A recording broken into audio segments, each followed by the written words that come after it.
وہاں سوچنے سمجھنے کی اجازت ہوتی نہیں. سوچنا سمجھنا تھا کلمہ پڑھنے سے پہلے، اب تو پڑھ لیا، اب سوچنے کا نہیں، اب عمل کرنے کا وقت ہے. اب جناب بلال پر سختی شروع ہوئی، مارنا شروع ہوئے. کس انداز میں مارا؟ لوہے کی سلاخیں پہنا کر عرب کی تپتی ہوئی ریت پہ لٹا دیا. جب لوہا گرم ہوتا، سلاخیں گرم ہوتی، وہ وجود کو لگتی.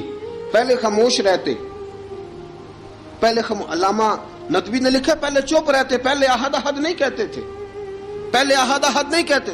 جب تکلیف بڑھ جاتی نا تو پھر زبان سے نکلتا احد احد احد. وہ وحدہ لا شریک ہے، وہ وحدہ لا شریک ہے. جب تکلیف بڑھتی پھر امیہ کیا کرتا؟ پھر امیہ حضرت بلال رضی اللہ تعالیٰ عنہ کے گلے میں رسی ڈالتا اور مکے کے اوباش لڑکوں کے ہاتھ میں دیتا. مکے کی گلیوں میں کبھی کسی پاگل کو آپ گزرتے دیکھو نا، لڑکے اسے چھیڑ رہے ہوں، آپ کو پتا ہے وہ پاگل ہے، اس نے زیادتی بھی کی ہے. لڑکے چھیڑتے ہوں تو بزرگ اور سیانے لوگ منع کرتے ہیں، کہتے ہیں بدتمیزوں نہ کرو، وہ تو بیچارہ دیوانہ ہے، وہ تو پاگل ہے. مکے کی گلیوں میں حضرت بلال جب گلے میں رسی ڈال کے، ذرا دوستوں خیال تو کرو، بٹن کھلا ہو تو ہم بازار میں جانا پسند نہیں کرتے، کپڑے تھوڑے میلے ہوں تو گلی میں نکلتے نہیں. بلال تو مہذب آدمی ہے، سنجیدہ آدمی ہے، یہ کیا ہو رہا؟ حضرت بلال کے گلے میں رسی ڈال کے نا، جب مکے کی گلیوں میں وہ نوجوان دوڑایا کرتے تھے، حضرت بلال رضی اللہ تعالیٰ عنہ کے قریب سے گزرتے تو گزرنے والے بھی عجیب بات کرتے.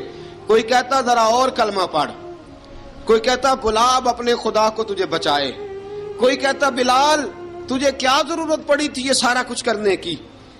ایک آدمی آیا کہنے لگا بلال اگر تیرا رب سچا ہے، تیرے رسول سچے ہیں، پھر تجھے بچاتے کیوں نہیں؟ پھر تجھے بچاتے کیوں نہیں؟ جب تو اتنا مخلص مومن ہے اور اتنا تیرے اندر خلوص پایا جاتا ہے تو وہ آتے کیوں نہیں تیرے دفاع کے لیے؟ وہ تیرے لیے ڈھال کیوں نہیں بنتے؟ حضرت بلال حبشی کا جواب بڑا زبردست تھا. جناب بلال کہنے لگے میں مخلص تو ہوں، میرا رب قادر بھی ہے، لیکن فرمایا جب تم جاتے ہو نا بازار میں برتن خریدنے، مٹی کا برتن لینا ہو تو ذرا ٹھوک بجا کے چیک کرتے ہو کچا ہے کہ پکا ہے. فرمایا رب رسول بھی ذرا ٹھوک بجا رہے ہیں کچا ہے کہ پکا ہے. فرمایا میں دعا کرو میں امتحان میں پورا اتروں، دعا کرو میں امتحان میں پورا اتروں. وہ ذرا مجھے ٹھوک بجا کے چیک کر رہے ہیں، ٹھوک بجا کے. حضرت بلال حبشی مارا ستایا تینوں لب دیاں آپ گواچے، سانو اپنی خبر نہ کوئی، ساتھوں پارے ککھ گلیاں دے، سانو آخ دے لوگ شدائی، ننگ نموس دا ساڑ کے چولا، گل پہنے تاج گدائی، آزم اپنا آپ گوایا ہے تاں یار نے چاتی پائی. حضرت بلال حبشی اتنی مار اتنی تکلیفیں. اچھا حضرت صدیق اکبر گزرے. اچھا ایک بات اور لکھی ہے سیرت نگاروں نے، وہ کہتے ہیں کہ ایک تو تھا نا جب تکلیف ہوتی تھی تو احد احد کہتے تھے، ایک جب کوئی کافر نظر آتا تھا نا اس طرح بندہ چڑھاتا نہیں کسی کو، جب کوئی بے ایمان کافر نظر آتا حضرت بلال کو تو آپ فرماتے احد احد احد، اللہ ایک ہے، اللہ ایک ہے، اللہ ایک ہے، اللہ ایک ہے. جب کوئی نظر آتا اب وہ مارتا. پھر آہستہ آہستہ وظیفہ پاک گیا، پھر سارا دن احد احد چلتا رہتا، سارا دن احد احد چلتا رہتا. حضرت صدیق اکبر گزرے قریب سے، بڑی تکلیف ہوئی. جناب ابو بکر صدیق رضی اللہ تعالیٰ عنہ نے کہا بلال اونچی ذکر نہ کیا کر، آہستہ کر لیا کر، اونچی آواز میں مارتے جو ہیں تجھے تو اس طرح کر، ذرا ذکر دو ہے نا، ایک ذکر جلی ہے ایک ذکر خفی ہے، تو دل میں ذکر کر لیا کر، اونچا نہ کیا کر، مار سے تو بچ جا. تو بلال نے کہا ٹھیک ہے، آپ نے جو نسخہ دیا اس پہ عمل کروں گا. 2 دن حضرت بلال حبشی نے دل میں ذکر کیا، مار ہی نہیں پڑی، مار ہی نہیں پڑی. جفا جو عشق میں ہوتی ہے، اقبال کہتا ہے جفا جو عشق میں ہوتی ہے وہ جفا ہی نہیں، ستم نہ ہو تو محبت میں کچھ مزہ ہی نہیں. حضرت بلال کو مارنا نہ پڑی، 2 دن مار نہ کھائی تو تیسرے دن امیہ داخل ہوا تو کہنے لگے احد احد احد. اس نے پھر پکڑ لیا درہ، پھر اٹھایا کوڑا، پھر لگا مارنے. جناب حضرت بلال حبشی رضی اللہ تعالیٰ عنہ کو مار پڑ رہی ہے. جناب صدیق اکبر گزرے، کہا بلال تجھے منع کیا تھا، تو پھر شروع ہو گیا ہے. کہا حضور آہستہ ذکر کرنے میں مزہ ہی نہیں آتا، یہ مجھے مارتے نہیں، کسی کو کیا پتا چلے گا کہ بلال پہ سختیاں ہو رہی ہیں. حضرت بلال حبشی. اب سیدنا صدیق اکبر فرماتے ہیں کہ رسول پاک گزرے، بلال کو مار پڑ رہی تھی، میرے حبیب پاک کی آنکھوں میں آنسو آ گئے. بے خبر ہو جو غلاموں سے وہ آقا کیا ہے. حضور کی آنکھوں میں آنسو، اور حضور نے دعا فرمائی کہ یا اللہ میرے بلال کو نجات دے دے، یا اللہ میرے بلال کو نجات دے دے. رسول پاک یہ کہہ کے گزر گئے. ایک کونے میں، حرم شریف کے کونے میں بیٹھ کے رسول پاک رو رہے ہیں. جناب صدیق اکبر نے کہا حضور کیا ہوا؟ فرمایا ابو بکر سوچ رہا ہوں خدا اگر مجھے پیسے دے تو میں بلال کو خرید لوں، اگر رب پیسے دے تو خرید لوں، سوچ رہا ہوں. جناب ابو بکر صدیق گھر گئے، گھر جا کے حضرت عباس کو بھیجا، کہا امیہ میرا مخالف ہے، مجھ سے وہ بات نہیں کرے گا، آپ جائیے، آپ جا کے کہیے بلال کو بیچ ڈالے. حضرت عباس نے جا کے کہا بلال کو بیچ دو.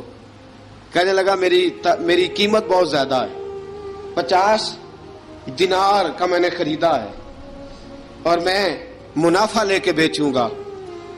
حضرت عباس نے آ کے جناب صدیق اکبر کو بتایا تو ابو بکر صدیق فرمانے لگے چل مجھے ساتھ ہی لے جا، دیکھ لیتے. پہنچے، جب ابو بکر صدیق کو آتے دیکھا نا تو چڑ گیا. کہنے لگا ابو بکر اگر تو بلال کو خریدنا چاہے تو وہ جو تیرے پاس رومی غلام ہے وہ مجھے دینا پڑے گا، 2 لونڈیاں اس کے ساتھ دینی پڑیں گی، اور یہ 50 دینار کا ہے، میں تجھ سے 2000 دینار لوں گا. 50 دینار کا ہے، 2000 دینار لوں گا.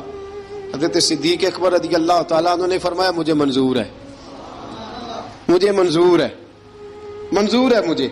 تو ابو بکر صدیق نے وہ تینوں غیر مسلم غلام لیے، 2000 دینار لیے. حضرت عباس نے بھی کلمہ نہیں پڑھا تھا. کہنے لگے ابو بکر تو کامیاب تاجر ہے، کیا کرنے لگے ہو؟ تو حضرت ابو بکر صدیق کہنے لگے آپ نے بھی کلمہ نہیں پڑھا، آپ کو اس سودے کا پتہ نہیں، آپ ابھی اس لذت آشنائی سے واقف نہیں، آپ نے بھی یہ ذائقہ چکھا نہیں، آپ ابھی اس راہ سے گزرے نہیں، آپ کو پتہ نہیں یہ بھی ایک ذائقہ ہے، یہ بھی ایک سودا ہے، یہ بھی ایک لذت ہے، یہ بھی ایک گہرائی ہے، یہ بھی ایک مزہ ہے، اس کا بھی آپ کو علم نہیں، آپ نے کلمہ نہیں نہ پڑھا. محبت کو سمجھنا ہے تو نہ سے خود محبت کر، کنارے سے کبھی اندازہ طوفان نہیں ہوتا. فرمایا ابھی تو راہ گزر میں ہے، کہتے مقام سے گزر، ابھی ذرا آگے چلیں گے نا، جب آپ کلمہ پڑھیں گے تو آپ کو پتہ چلے گا. حضرت سیدنا بلال حبشی کو لینے کے لیے صدیق اکبر پہنچے، 2000 دینار، 3 غلام پڑھے لکھے سیانے سمجھدار. جب دیے نا تو امیہ کھل کھلا کے ہنسا. کہنے لگا ابو بکر بڑے گھاٹے کا سودا کیا تو نے، ابو بکر تو نے بڑے گھاٹے کا سودا کیا ہے. یہ پڑھا لکھا مجھے دے کے جا رہا ہے اور یہ ان پڑھ تو لے کے جا رہا ہے، یہ خوبصورت رومی غلام دے کے جا رہا ہے اور یہ حبشی کالے رنگ کا تو لے کے جا رہا ہے، اور 50 دینار کا غلام 2000 دینار میں تو لے کے جا رہا ہے. اتنے گھاٹے کا سودا، اتنی بڑی نادانی. حضرت جناب سیدنا صدیق اکبر رضی اللہ تعالیٰ کہنے لگے امیہ تو کافر ہے، لیکن تو نے ابھی بھی پیسے تھوڑے مانگے ہیں، تو نے بلال کا رنگ دیکھا ہے، میں نے مصطفیٰ کے عشق کا رنگ دیکھا ہے. فرمایا تو ابھی اس کے رنگ میں الجھا ہوا ہے اور میں جو اس کے باطن کا حسن ہے وہاں تک پہنچ گیا ہوں. حضرت سیدنا بلال حبشی رضی اللہ تعالیٰ عنہ ساتھ کھڑے. ابو بکر صدیق رضی اللہ تعالیٰ عنہ نے ارشاد فرمایا اگر میں یمن کا حکمران ہوتا، یمن کا بادشاہ ہوتا، اور تو مجھے کہتا کہ بلال میں تب دوں گا جب تو مجھے یمن کی حکمرانی دے گا. فرمایا میں تجھے یمن کی حکمرانی بھی دے دیتا لیکن بلال کو ضرور خرید کے لے جاتا. حضرت بلال حبشی.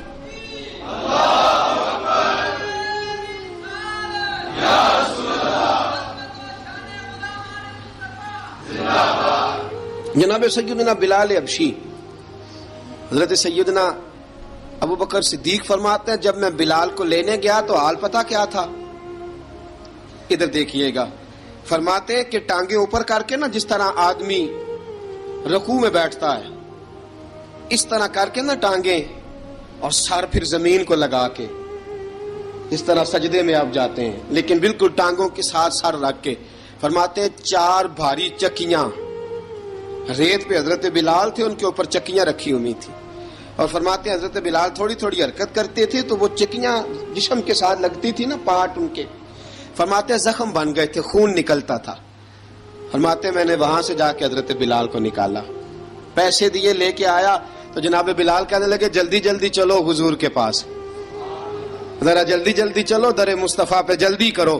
تو جناب سیدنا بلال حبشی رضی اللہ تعالیٰ عنہ کے جواب میں حضرت ابوبکر صدیق کہنے لگے بلال جلدی نہ کر، جب میں آیا تھا تو حضور تیرے لیے آنسو بہا رہے تھے، اگر تجھے اس حالت میں زخمی دیکھیں گے تو میرے مصطفیٰ کو اور زیادہ رونا پڑے گا، تو میرے ساتھ گھر چل، میں تجھے کپڑے پہناتا ہوں، میں تیرے زخموں پہ پٹی کرتا ہوں. حضرت ابوبکر صدیق مزاج شناسائے نبوت تھے نا، فرمایا چل میرے ساتھ، میں ذرا تیری مرہم پٹی کر لوں، میں ذرا تیرا منہ دھو ڈالوں، میں ذرا تجھے کنگھی کر لوں، تو میرے ساتھ چل. جناب بلال فرماتے ہیں جب سے پیدا ہوا تب سے غلام تھا، کبھی کسی نے میرے کپڑوں کی فکر نہیں کی تھی، مجھے تو امیہ 4 دن روٹی نہیں دیتا تھا. فرماتے ہیں جب میں گیا ابوبکر کے ساتھ، ابوبکر صدیق نے ایک چٹائی بچھائی، صدیق اکبر چٹائی کے اوپر میرے ساتھ بیٹھ گئے. فرماتے ابوبکر نے تیل منگایا، وہ تیل میرے زخموں پہ، ابوبکر صدیق نے وہ تیل میرے سر پہ، میری داڑھی پہ. فرماتے ہیں پھر کنگھا کیا، پھر ابوبکر صدیق نے ایک جوڑا منگایا، وہ کپڑے مجھے پہنائے. ابوبکر صدیق نے پگڑی منگوائی، وہ پگڑی کھول کے میرے سر پہ بندھوائی. فرماتے ہیں ابوبکر نے مجھے تیار کیا، فرمایا تو آج جا رہا ہے در رسالت مآب پہ، در رسالت مآب پہ، آج تو پہنچ رہا ہے حضور کے دروازے پہ، بن کے جوگن مدینے نو جاواں گی میں، جو بیتی نبی نو سناواں گی میں. حضرت جناب سیدنا، اور وہ کسی شاعر نے تو بڑی شاندار بات کی، اس نے کہا بڑی امید ہے سرکار قدموں میں بلائیں گے، کرم کی جب نظر ہوگی مدینے ہم بھی جائیں گے، اگر جانا مدینے میں ہوا ہم غم کے ماروں کا، مکینے گنبد خضرا کو حال دل سنائیں گے. حضرت بلال حبشی رضی ان کے دل میں بڑی امنگ تھی آج جاؤں گا در رسالت مآب پہ. ملا رومی لکھتے ہیں کہ جناب سیدنا صدیق اکبر نے سجایا سوارا، جناب بلال کے آنسو رکتے ہی نہیں. کہا باپ ہوتا ہے جو خدمتیں کرتا ہے، میں نے آنکھ کھولی تو باپ کا سایہ تو میں نے دیکھا ہی نہیں. اور فرمایا ماں تھی تو ماں جب بھی میں کام کر کے آتا تھا تو مجھے دیکھ کے میری اماں بس رو دیا کرتی تھی. 2-3 بہنیں تھیں، اور حضرت بلال فرمانے لگے ان بہنوں کو میں دیکھتا تھا تو وہ میرا حال دیکھ کے روتی تھی، اور جب وہ مجھے دیکھتی تھی تو میں رو دیا کرتا تھا. فرمایا ابوبکر میں نے تو یہ رنگ ڈھنگ دیکھے نہیں جو آج تو مجھے دکھا رہا ہے. جناب سیدنا صدیق اکبر رضی اللہ تعالیٰ عنہ بنا سوار کے نا حضرت بلال کا ہاتھ پکڑ کے سینے پہ رکھا، جناب بلال ہجکی لے کے روئے. حضرت ابوبکر صدیق نے فرمایا جتنا رونا یہاں رو لے، میں کائنات کے آنسو دیکھتا ہوں لیکن جب نبی کی آنکھوں میں آنسو دیکھتا ہوں تو دیکھے نہیں جاتے. فرمایا یہاں رو لے، حضور کے دروازے پہ جا کے تیری آنکھ میں آنسو نہیں آنا چاہیے، بہا جتنے آنسو بہا سکتا ہے. حضرت بلال حبشی بھی روئے، جناب صدیق اکبر بھی روئے. جب پہنچے نا دروازہ رسول پہ، حضرت سیدنا ابوبکر صدیق لے کے پہنچے، پابند کر دیا تھا نا حضرت بلال کو، بلال تو نے رونا نہیں، عشق ہوئے تے درد ہوئے تے ہائے نکلے، پھر کوئی نہیں رہندا جار کے. حضرت سیدنا بلال حبشی کو لے کے پہنچے در مصطفیٰ پہ. رسول اکرم صلی اللہ تعالی علیہ وسلم نے ایک نظر حضرت بلال پہ ڈالی، جناب بلال نے یوں آنکھ ملائی تو سر جھکا لیا، وعدہ کیا تھا نا رونا نہیں، سر جھکا لیا. اب دوسری نظر نبی کریم صلی اللہ تعالی علیہ وسلم نے جب اٹھائی نا حضرت ابوبکر صدیق کی طرف، تو حضور نے فرمایا صدیق تیرا شکریہ، ابوبکر اللہ تجھے جزا دے. جب رسول پاک کی زبان سے یہ لفظ نکلے تو جناب صدیق اکبر نے ہاتھ اٹھائے، یوں ہاتھ باندھے جب رسول پاک کے سامنے تو سب سے زیادہ آنسو ابوبکر صدیق کے اپنے نکل گئے. کہا یا رسول اللہ میں غریب بے نوا، تو امیر حرم، تو کجا من کجا. کہا حضور یہ شکریہ کے لفظ، یا رسول اللہ میں کہاں اور آپ کا شکریہ کہاں. نبی پاک صلی اللہ علیہ وسلم نے فرمایا ابوبکر کاش تو تھوڑے سے پیسے میرے بھی ملا لیتا، بلال کو خریدنے میں میرا بھی حصہ ڈال لیتا، میں چاہتا تھا. ابوبکر پھر روئے. کہا یا رسول اللہ میرے پیسے کس کے ہیں؟ آقا میں بھی آپ کا، یہ بھی آپ کے. جناب سیدنا بلال حبشی رضی اللہ تعالیٰ عنہ کی طرف حضور نے دیکھا تو فرمایا بلال آ یار ذرا سینے سے تو لگ جا. اب حضرت بلال دوڑے. جب رسول پاک کے سینے سے لگے تو ایک جملہ میرے محبوب کی زبان سے، فرمایا بلال تو نے بڑی سختیاں برداشت کی ہیں, تجھے میرا اللہ ہی جزا عطا فرمائے گا. تو نے بڑے دکھ دیکھے ہیں. اب سیدنا بلال تڑپے, رسول پاک صلی اللہ تعالی علیہ وسلم بھی روئے. حضور نے اپنے ساتھ بٹھا لیا سیدنا بلال کو. حضور نے گھر پیغام بھیجا, فرمایا ختیجہ گھر میں کچھ ہے تو بھیجو, بلال آیا ہے. اب حضرت خدیجہ الکبریٰ اندر سے کیا آواز دیتی ہیں, کہتے ہیں حضور مبارک ہو, اللہ نے بلال کو آزادی عطا فرما دی. وفاشار بیوی اندر سے. اب حضرت سیدنا زینب رضی اللہ تعالی عنہا, میرے محبوب کی شہزادی, چھوٹی سی عمر ہے, ایک برتن کے اندر کھجوریں لے کے آئیں. ایک برتن میں کھجوریں. اب لا کے جب کھجوریں رکھی نا, تو سیدنا صدیق اکبر نے ہاتھ بڑھایا کھجوریں اٹھانے کے لیے تاکہ میں دوں. حضور نے فرمایا نا ابو بکر, بلال پہلے دن آیا ہے, پہلے تو نے جتنی خدمت کرنی تھی تو گھر کر کے آیا, میری باری ہے. حضرت بلال حبشی فرماتے ہیں کائنات میں نے اتنا پیار کبھی دیکھا ہی نہیں تھا. 30 سال سے زیادہ میری عمر تھی, مجھے تو کبھی کسی نے پاس بٹھا کے کھانا کھلایا ہی نہیں. فرماتے ہیں رسول پاک سخت سخت کھجوریں سائیڈ پہ کرتے, اندر سے نرم کھجور نکالتے, اس کھجور سے تھوڑا سا چھلکا جدا کرتے.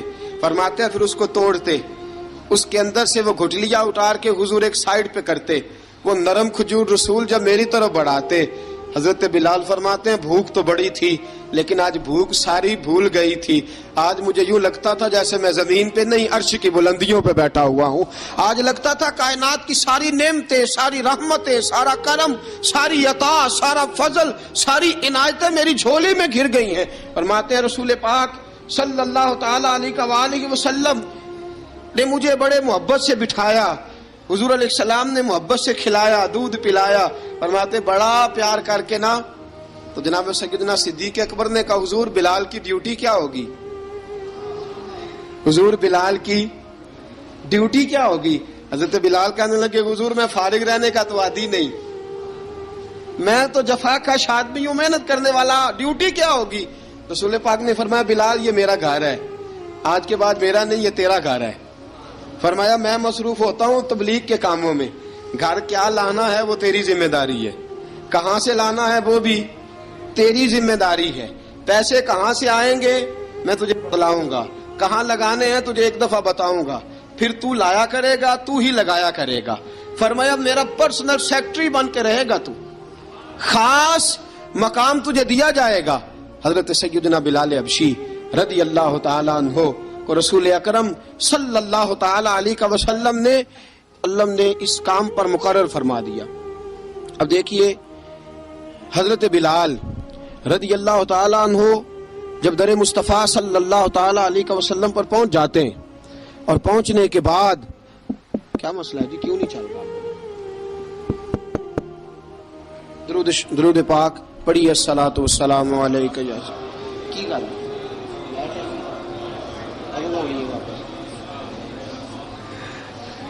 میں یہ گزارش کر رہا تھا کہ حضرت بلال حبشی رضی اللہ تعالیٰ عنہ کو رسول پاک نے یہ ڈیوٹی عطا فرما دی.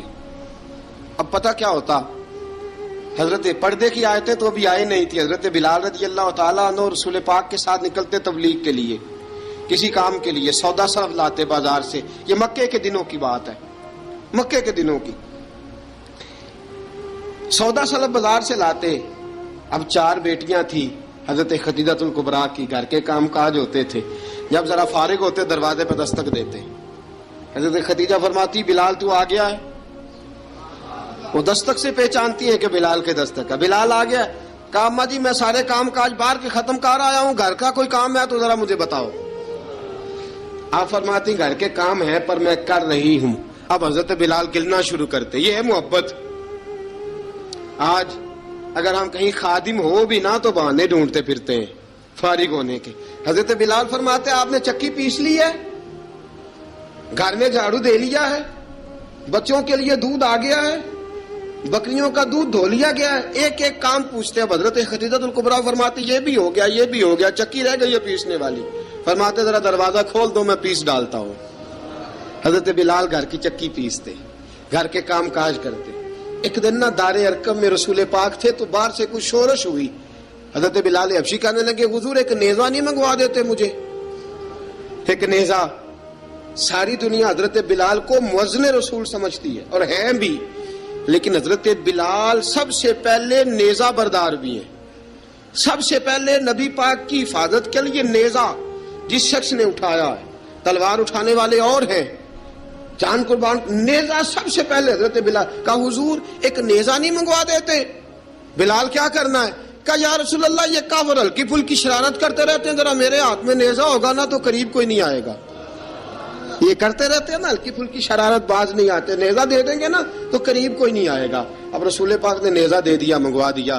اب حضرت بلال کے ہاتھ میں نیزہ ہوتا، رسول پاک کے آگے آگے چلتے، آگے آگے آگے آگے.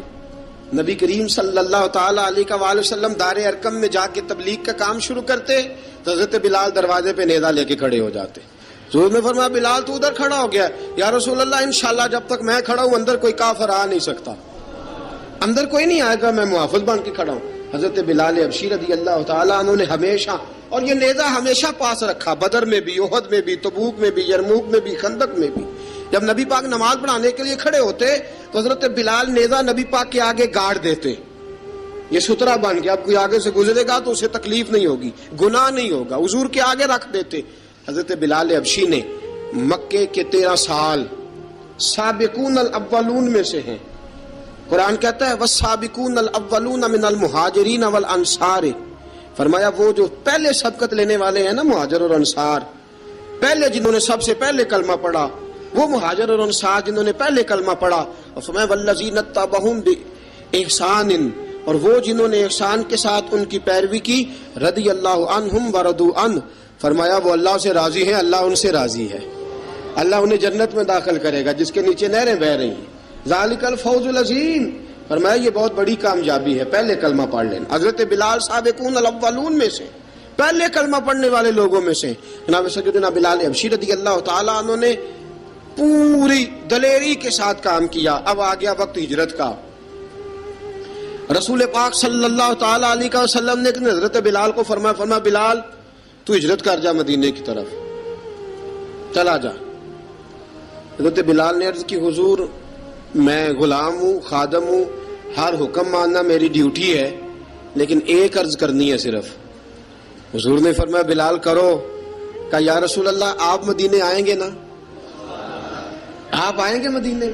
رسول پاک صلی اللہ علیہ وسلم مسکرا پڑے، فرمایا ہاں میں بھی آؤں گا. کہا حضور بس ٹھیک ہے، بتائیں کب جانا ہے، بس اتنی سی بات ہے.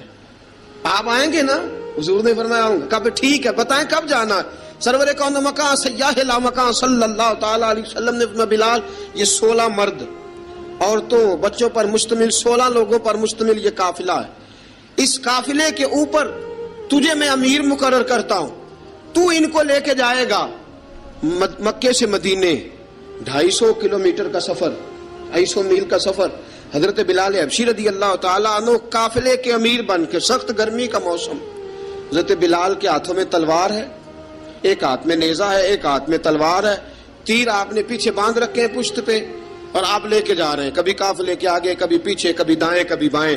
وہ عورتیں اور بچے ذرا پریشان ہوتے تو حضرت بلال فرماتے پریشان ہونے کی ضرورت نہیں، ہمیں مصطفیٰ کریم نے بھیجا ہے، ہمیں نبی اکرم صلی اللہ علیہ وسلم نے بھیجا. میرا یقین بڑا مضبوط ہے، اور میں نبی پاک صلی اللہ علیہ وسلم نے بھیجا، فکر نہ کرو چلو. اب یہ قافلہ جا رہا ہے. حضرت بلال حبشی نے بخیر و عافیت سپہ سالار بن کر اس قافلے کو پہنچایا مدینے میں. اب مدینے پہنچا کے سارے لوگ مدینے والے مدینے میں لگ گئے اپنے اپنے کام. حضرت بلال پہلے دن ہی آ کے مدینہ منورہ سے باہر سرحد پہ کھڑے ہو گئے. کہا بلال ادھر کیا کر رہے ہو؟ کہا وعدہ کیا تھا یار نے آؤں گا دن ڈھلے. نبی پاک علیہ السلام نے وعدہ فرمایا تھا میں آؤں گا. اب میرا تو کام ہے نبی پاک کا انتظار کرنا، استقبال کرنا. حضرت بلال روز انتظار کرتے. رسول پاک تشریف لے آئے. حضور حکم کیا ہے؟ فرمایا مسجد بنانی ہے. مسجد ایک قباء بن رہی ہے. تو سب مزدوروں سے زیادہ کام حضرت بلال نے کیا. مسجد نبوی کی تعمیر شروع ہوئی تو سب سے زیادہ کام حضرت بلال نے کیا. مسجد بن گئی. اب جناب اذان کا معاملہ شروع ہو گیا. مسلمانوں کو نماز کے لیے کیسے بلائیں؟ ایک صحابی کہنے لگے حضور ہم اوپر آگ جلایا کریں گے، جب آگ جلے گی تو لوگوں کو پتہ چلے گا نماز کا وقت ہو گیا. ایک نے کہا ہم بڑی دف منگواتے ہیں، دف بجائیں گے، نماز کا وقت ہو گیا. حضور نے فرمایا جاؤ صبح فیصلہ کریں گے. رات سے صحابہ سوئے. حضرت عبداللہ ابن زید رضی اللہ تعالیٰ عنہ اور حضرت عمر فاروق رضی اللہ خواب دیکھتے ہیں. خواب میں کوئی اذان پڑھ رہا ہے، اللہ اکبر اللہ اکبر اللہ اکبر اللہ اکبر، اذان پڑھنی چاہیے نا؟ کیا خیال ہے آپ کا؟ اذان آنی چاہیے نا؟ میں ویسے معذرت کے ساتھ کبھی کبھی ایسا ہوتا ہے کہیں جماعت کرانے لگے نا تو کسی سے کہنا تکبیر پڑھو تو ایک دوسرے کو کہنا شروع کر دیتے ہیں تو پڑھ۔ میں اپنے استادوں کے پاس جب ہم پڑھتے تھے، حضرت اویسی صاحب رحمۃ اللہ علیہ کے پاس، تو ہم پڑھ رہے تھے، سبق تھوڑا رہتا تھا، دیر ہو گئی کلاس کو، تو ایک لڑکا آیا تو استاد کہنے لگے اذان پڑھ، کہنے لگا جی مجھے شرم آتی ہے۔ تو استاد فرمانے لگے یار میں تو بڑا بے شرم ہوں، 40 سال ہو گئے اذانیں پڑھ رہا ہوں، تمہیں شرم آتی؟ بڑا بے شرم ہوں، 40 سال سے اذان۔ کہنے لگا نہیں جی وہ والا معاملہ نہیں۔ فرمانے لگے یار گالی نکالتے وقت شرم آنی چاہیے، کسی کو برے لفظوں سے یاد کرتے وقت، کسی کا گلہ کرتے وقت، غیبت کرتے وقت، چغلی کرتے وقت، جھوٹ بولتے وقت، دغا اور فریب اور فراڈ کرتے وقت شرم آنی چاہیے، تجھے اذان دیتے وقت شرم آ رہی ہے۔ یہ ہمارا حال ہے، اذان آنی چاہیے، مشکل کام نہیں، سیکھنی چاہیے۔ میرے نبی کریم صلی اللہ علیہ وسلم نے فرمایا جس نے 40 دن تک اللہ کی رضا کے لیے 5 وقت کی اذان پڑھی، 40 دن صرف، فرمایا اللہ اس کے پچھلے سارے گناہ معاف فرما دے گا۔